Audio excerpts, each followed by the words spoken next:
飘零之书的残印。 Halo para pecinta film Donghua. So, bagaimana kabar kalian? Semoga kalian dalam keadaan yang baik-baik saja.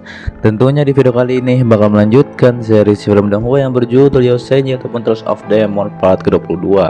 Dan untuk part 9, part 13 sama part 14 itu karena copyright ya, karena memang tidak bisa diperbaiki lagi. Dan semoga kalian masih ingat dengan alurnya ya. Tentunya buat kalian yang belum menonton part sebelumnya, silahkan cek di bawah deskripsi video ini. Oke, langsung saja kita mulai.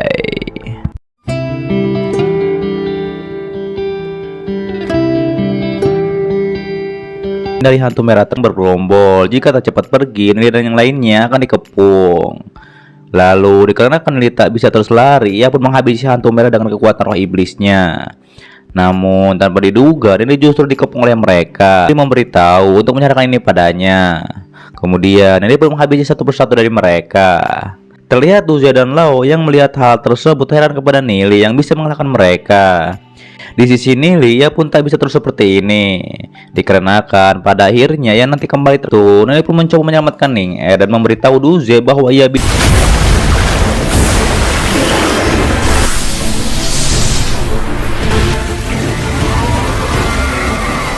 Lihat monster itu akan menimpa Nelly dan Ning-Er. Setelah monster itu terjatuh, Duzia dan yang lainnya langsung mencari Nelly di sekitar monster tersebut. Pada akhirnya menjelaskan bahwa ia telah menyelamatkannya. Sontak Xiao Shu pun langsung mengingatnya dan ia pun langsung berterima kasih pada Piao. Tak lama Ning-Er juga terbangun. Dan tak heran hantu merah ini sangat ganas. Terlebih kata Nelly hanya 5 pewaris dan hanya satu yang menang pada akhirnya. Nelly pun menyadari ia tak akan bisa mengatakan hal ini pada siapapun, dikarenakan ini bisa menyebabkan masalah. Tak lama Nelly pun kembali pada teman-temannya.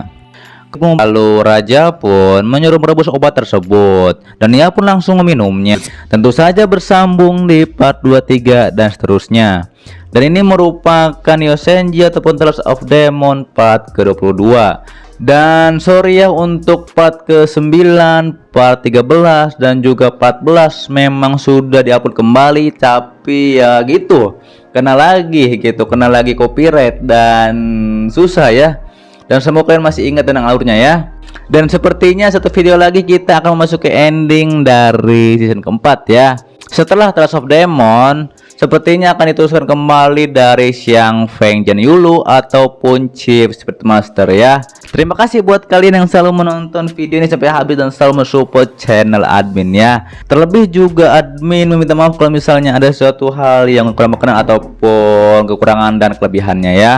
Dan jangan lupa untuk itu silahkan yang belum subscribe silahkan support, yang belum subscribe silahkan subscribe, dan yang udah subscribe jangan lupa loncengnya juga kalian ya. Jangan lupa lonceng, tapi jangan lonceng sekolah, maksudnya lonceng subscribe, oke? Dan itu bisa di kiri kanan atas ataupun di bawah juga banyak video yang lainnya, silahkan disimak kembali. Sampai jumpa kembali di video selanjutnya. Till next time and goodbye.